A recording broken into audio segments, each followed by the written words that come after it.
Hey there, it's John and Mike, brewed-dudes.com. This is the second beer from the 18th pick of our Jar of Destinies series. This is 28C. 28C. Wild specialty beer. Yep. And this might be, is this the most challenging style that we've brewed? Well, I mean, yes. This is for the time constraints. Yes. Although, didn't you do goose? Yeah. But you had the stuff available to blend. Yeah, see, so this I starting cheated. from zero. This is a challenge. So we'll see how it goes. We'll see how it goes. Okay. So let's just talk about so this the basic style. The basic style here. We got right, little glasses. The here. base beer can be almost whatever you want it to be, but it's usually going to be something that is has some adjunct in it. Should be relatively pale, and the wild specialty beer thing. Typically, it doesn't necessarily mean like wild spontaneous fermentation. It just means there's just a holdover bad terminology for mixed fermentation in an American way. So sort of in a rapid way, but and by rapid we mean months, not necessarily kettle sour, which is like over the span of 24, 48 hours. So this usually is a mixed fermentation. So some Brett, maybe pedio, lacto, all that stuff should be in there. Yep. And then also, generally, these American wild, the specialty beer part of it sort of is being then aged out on some fruit to sort of balance the whole character. That's the general idea. That's what I was going for here. So my basic idea here was to sort of come up with a fairly pale, but with a little bit of specialty malt to give something for the microbes to do something with, and it'll become apparent in a second. So the basic recipe here is it's about 50% pale malt, 33% white wheat, 17% light Munich, and then only because I must have just had it, Cara Munich 2, 1%. So just a touch in there. So anyway, so those just a little more complicated, non-fermentable malts in there from that. The hops in this. Really low hopping because some of the microbes don't like hops, but I did hop it with just 10 grams of Fuggles. So the total IBUs for this is 5.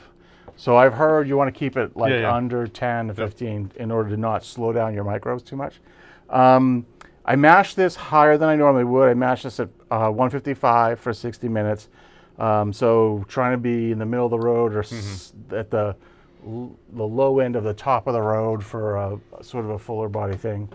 My water on this is basically some spring water, tap water, and some sulfate to control the chloride that's in the tap water. A little bit of lactic acid to make sure my pH was good. The starting gravity on this was 1055. And what I did is that I did about 4-ish gallons, 5-ish gallons, racked that into a glass carboy, and to ferment it, I pitched first. I've never done it this way before. I pitched Windsor Ale Yeast first, which is a low attenuating English ale strain. So I put that in first, and I let that go for about 5 or 6 days. And then once that fermentation started to slow down, then I pitched a packet of Wyeast Roselare Blend in there to take care of whatever was left over, to let it do its thing in there. I did it that way because I wanted to get the Roselare, some of those ester qualities, and some of those esters will also be, taken up by the other microbes and maybe just make something complex. Being a 3-month timeline, I brewed this soon after I picked it. Right.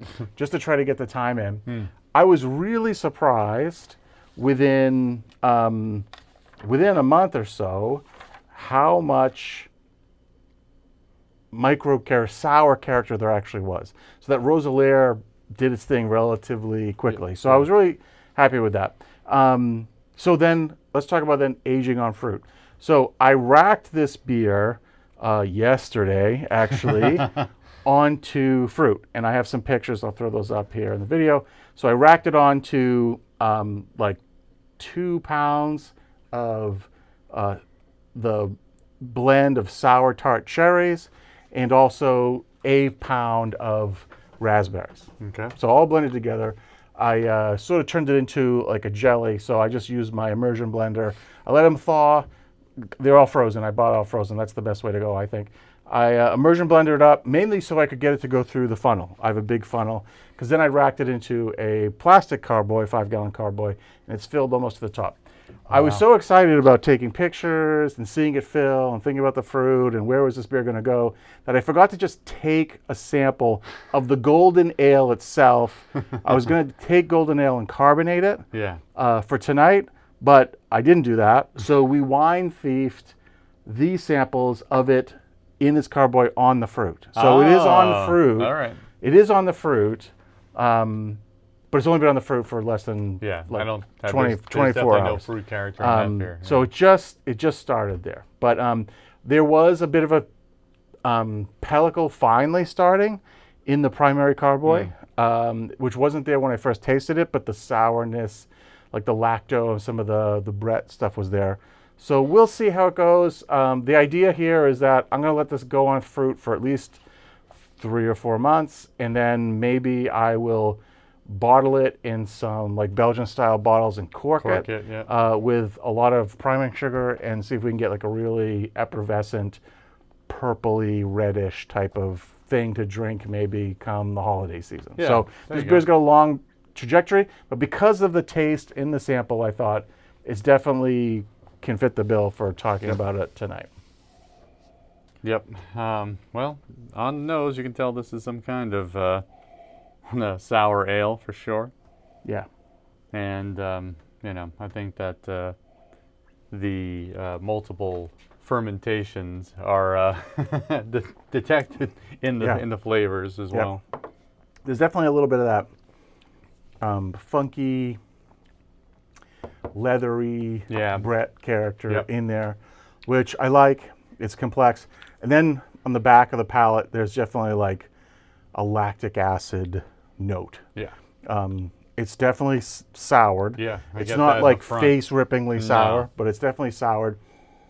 And then there's a little bit of acetic character too. It's a very subtle, which is what you expect to come out of the Roselare thing. So we'll see what happens. I don't expect, I'm hoping that aging on fruit, all that fresh sugar, we'll get a little bit more re-ferment. The gravity was 1020 when it went on fruit. Okay. So there's still plenty, even if we could drop another 5 points. And that 1020 doesn't account for the sugar coming from the fruit. Okay. So there'll definitely be some more fermentation over the next 4 months or so. Oh, yeah. So, and I've left enough room in the head of that carboy, I think. So we'll see. The first one turned into a real mess. So, oh, that's right. Because I put like 4.5 gallons on a 5-gallon carboy, thinking, Windsor Ale Yeast, that's not going to do much, right? But it went to town. It went to town. So it was all over the sides and stuff. So maybe I have a deep picture of that. I'll have to see if I took a picture. But that's fine. Anyway. So yeah, I'm pretty happy with where this is for now. Yep. I haven't done a beer like this in a long time. So it should be fun. So, you know, submission number 1 of many, maybe, for this pick for the Jar of Destiny. Yep, and I did too, after racking it out, I swirled the carboy really well. This is one of the advantages of having a glass carboy. I sanitized the neck, I swirled it really well, and I did pour all of the yeast dregs into a jar that maybe I'll do one more run with a similar or different grain bill just for kicks. Because it did its thing so well, I might as well see if I can do it again. Yeah. We're not going to pick anything out of that jar, that's for sure. Yeah, we'll see. That's for you and your future yeast experiments with wild ales. So, all right, well, that wraps up pick number 18 from the Jar of Destiny. We'll be doing pick number 19 very soon. You know, I mean, in terms of, I think this is still kind of a challenging, style, and it doesn't really fit the 3-month format because I think this is like kind of a work in progress. I don't even know if it'll be done by the time the holidays come around. You never know. Just keep going. Yep. So. All right, well, thanks for watching. We appreciate it. We appreciate you following us on the series for the Jar of Destiny. Keep up. We have plenty of videos I don't know, probably now 36 styles that we've explored and brewed for the YouTube channel. For John and Mike, brew-dudes.com, brew on. Cheers.